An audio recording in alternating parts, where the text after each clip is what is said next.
March மாதம் 6ஆம் தேதி வியாழக்கிழமை தவக்காலத்துடைய அடுத்த நாள். இணைச்சட்டம் 30வது அதிகாரம் வசனங்கள் 15 - 20 முடிய அதிலே 15வது வசனமும் மீண்டும் 19வது வசனம். இதோ பார், வாழ்வையும் நன்மையும் சாவையும் உனக்கு முன்பு வைக்கிறேன். அதே போல 19வது வசனம். இன்று உண்மையில் நான் விண்ணையும் மண்ணையும் சான்றாக அழைத்து வாழ்வையும் சாவையும் ஆசிரையும் சாபத்தை உன்முன் வைக்கிறேன். நீ உனது வழித்தோன்றல்களும் வாழும் பொருட்டு வாழ்வை தெரிந்து கொள். உன் கடவுளாகிய ஆண்டவரிடத்தில் அன்பு பாராட்டு, செவிகொடு, பற்றிக்கொள். ஏனெனில் அவரே உன் வாழ்வு, அவரே உன் நீடிய வாழ்வு. எனக்கு அருமையான சகோதர சகோதரிகளே, choose the life and the death.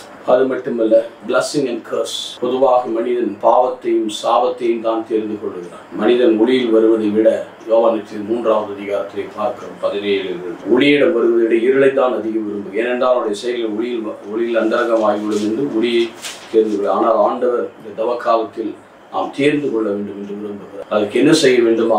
அழகாக 20வது வசனம் சொல்லுகிறது. உன் கடவுளாகிய ஆண்டவர் மீது அன்பு பாராட்டு. You love the Lord, then அவருடைய குரலுக்கு நீ செவி கொடு. அவருடைய செவி கொடு, அவரை பற்றிக்கொள், அவரே உன் வாழ்வு. அவர் அன்பு செய்யும் போது அவருடைய குரலை நாம் கேட்போம், அதை நாம் பற்றி கொள்ள வேண்டும். We should abide in His love. இதோ சிறப்பாக இந்த தவக்காலத்தில் ஆண்டவருடைய அன்பையும் மனதுருக்கத்தையும் மன்னிப்பையும் சமாதானத்தையும் இரக்கத்தையும் பரிவையும் நாடி தேடுவோம். இதன் வழியால் ஆண்டவருடைய வாழ்வை நாம் ஆதாயமாக்க ஒப்புக் கொடுப்போமா?